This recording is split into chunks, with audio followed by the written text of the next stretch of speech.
আজ সারাদিন আমার খাওয়া দাওয়া বন্ধ। আজ আমি সারাদিন কিছুই খাবো না। কি ভাবছেন বন্ধুরা, রাগ করেছে এই জন্য খাবো না?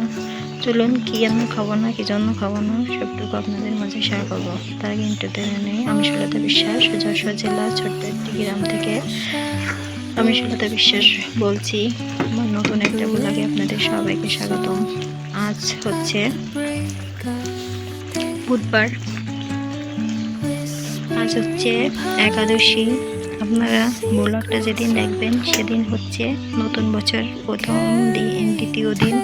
হ্যাপি নিউ ইয়ার সবাইকে। সবার 2026 সাল ভালো কাটুক। সবাই কেমন আছেন? আজ হচ্ছে দুপুরে রান্না দিয়ে শুরু করলাম আমার ব্লগটা। এখানে আমি পাতাকপি ঘন্ট করতেছিলাম। আজকে তো একাদশী, আমি সারাদিন কিছুই খাবো না, এই জন্য আপনাদের দাদা ভাইয়ের জন্য রান্না করেছিলাম পাতাকপি ঘন্ট। এই যে পাতাকপি তেলটা ভালো করে তাতিয়ে নিচ্ছিলাম যাতে করে সরষের তেল গেজে গেজে না হয়। সরষের তেল রাঁধতে গেলে তাতাই নিতে হয়। তা তাতিয়ে নিয়ে এখন এতে জিরা দিয়ে এবং কুমড়ো করে ভেজে দিয়ে ফোড়ন দিয়ে নেবো। আর এই যে এটা পরিষ্কার করে এতে বাকি বোতলে তেলটা ঢেলে নেবো। তার মতো আমি ভালো করে ঘরটা পরিষ্কার করে নেবো। এদিকে আমি তরকারিটা তুলে দিয়ে ঘরটা ভালো করে ঘুরাই নিচ্ছি। দেখেন আজকে এত শীত পড়ছিল, তার জন্য সোয়েটার গায়ে দিয়ে নিচ্ছিলাম। প্রচন্ড শীত ছিল বন্ধুরা। দেখা গেছে ঘরটা আমার ঝাড়ু দেওয়া হয়ে গেছে। এখানে আমি বলতেছিলাম আজ আমি কেন সারাদিন না খেয়ে থাকবো সেটা বলছিলাম। আজ ছিল একাদশী, এই জন্য আজ সারাদিন উপবাস থাকবো, এটাই বলছিলাম আপনাদের। যাই বন্ধুরা, কথাটা শোনা যায়নি স্পিডের জন্য। এই যে দেখেন রান্নাটা এই পর্যন্ত হয়েছে। রান্নাটা ছড়াই দিয়েছি। এটা একটু চিনি দিব এবং গুঁড়ো দুধ দিয়ে নিব, তাহলে টেস্টটা আরও দ্বিগুণ হবে। যাই হোক, রান্নাটা হচ্ছে ওদিকে। এদিকে আমি আমার 2 চালের আটা ছিল, সেটা আমি ভালো করে টেকে নিয়ে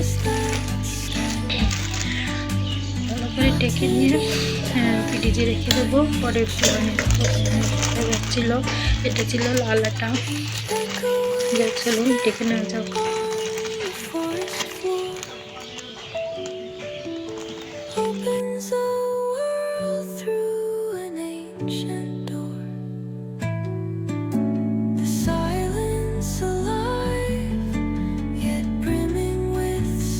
মাঝে মাঝে তরকারি গুলিয়ে দিচ্ছিলাম, তার সাথে এসে আবার আর একটুকু টেকে নিচ্ছিলাম। যাই হোক, এই করে করে আমার 2 কেজি আটা ঢাকা হয়ে গেছে, ঢেলে নেওয়া হয়ে গেছে। এখন আমি প্যাকেটে ঢেলে ফ্রিজে রেখে দেবো, যাতে এখান থেকে নিয়ে আমি রুটি বানাতে পারি। আর এতে পোকামাকড়ও লাগবে না, আটাটা ভালো থাকবে ফ্রিজে থাকলে। যাই হোক, আমার আটাটা আমি ঢেলে নিয়ে ফ্রিজে রাখবো। চলুন রাখা যাক।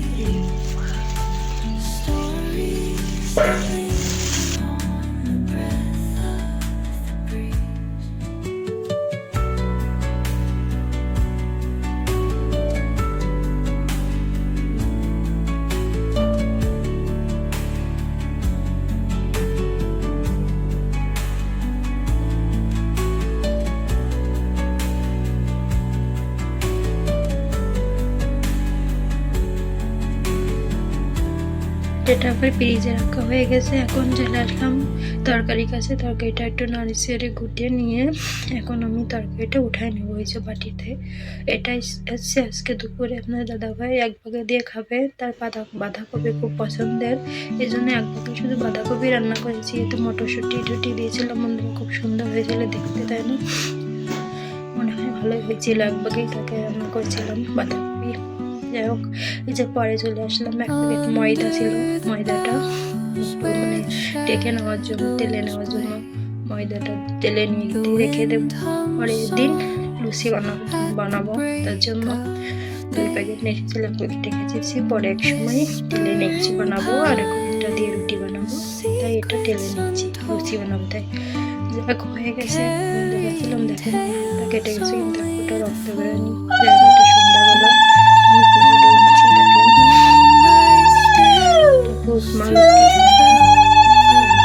বন্ধুরা,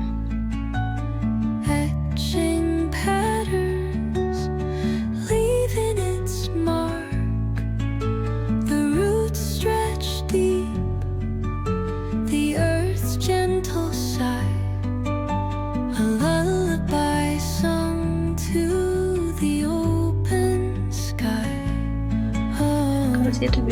করে, তাই আমার এই ঠাকুর ঘরটা ভালো করে গুছিয়ে রাখবো এবং থালা বাসনগুলো ধুয়ে রাখবো, তাই সব গুছিয়ে নিচ্ছি।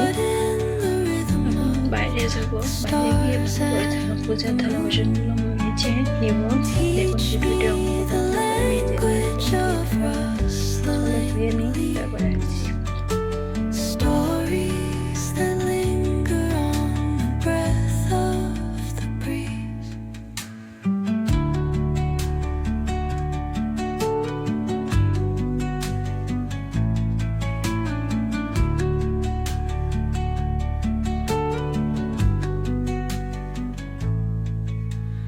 Dawn paints gold on the mountain's crown, while rivers whisper truth as they flow down.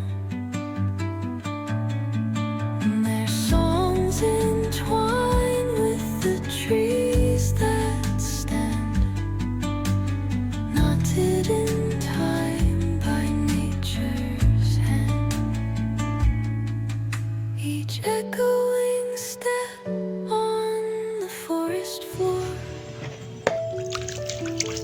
opens a world through an ancient door.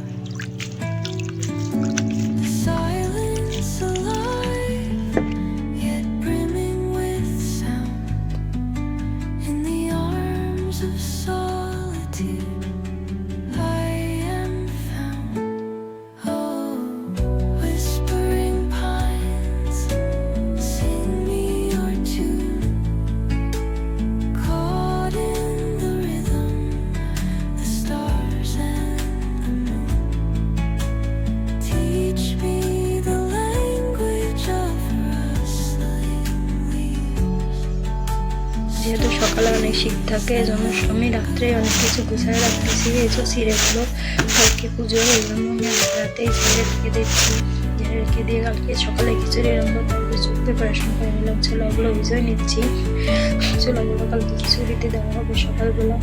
তারপরে কোনো মুখ কি বলে এটাকে বুটের ডাল ঝেড়ে নেবো, ঝেড়ে নিয়ে এটা ভিজিয়ে রাখবো। পাক করছিলাম কিছু ডাল আমি রান্না করবো, লুচি বানাবো, তো সেই রাতে খাওয়ার জন্য কিছু ডাল আমি দিব হচ্ছে খিচুড়ির মতো। যাই হোক, এই যে ঝেড়ে নিয়ে চলে আসলাম এবং ডালগুলো ভেজে দিলাম। খিচুড়িতে মুগের ডালও দেবো, মুগের ডালগুলো ঝেড়ে নেব, ঝেড়ে নিয়ে রেখে দেবো, কালকে এগিয়ে যাবে। এই যে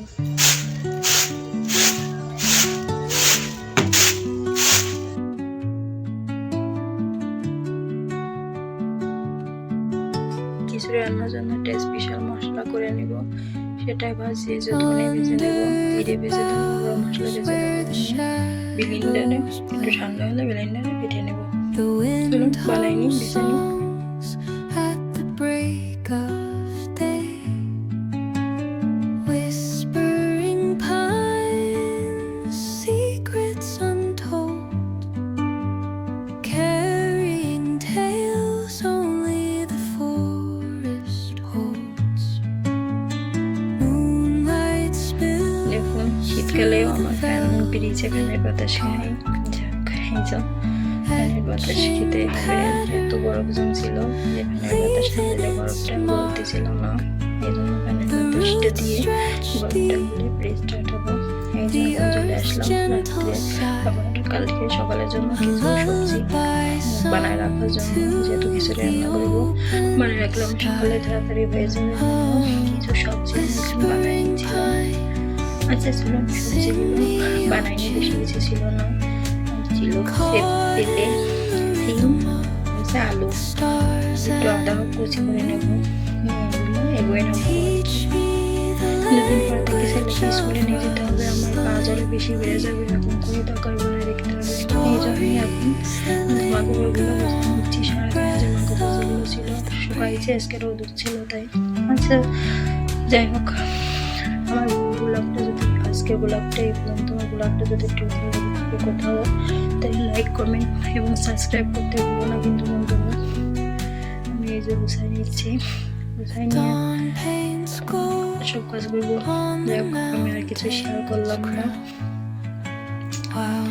যদি আমার ব্লগটা ভালো লাগে তো অবশ্যই একটা সাবস্ক্রাইব করে দিও।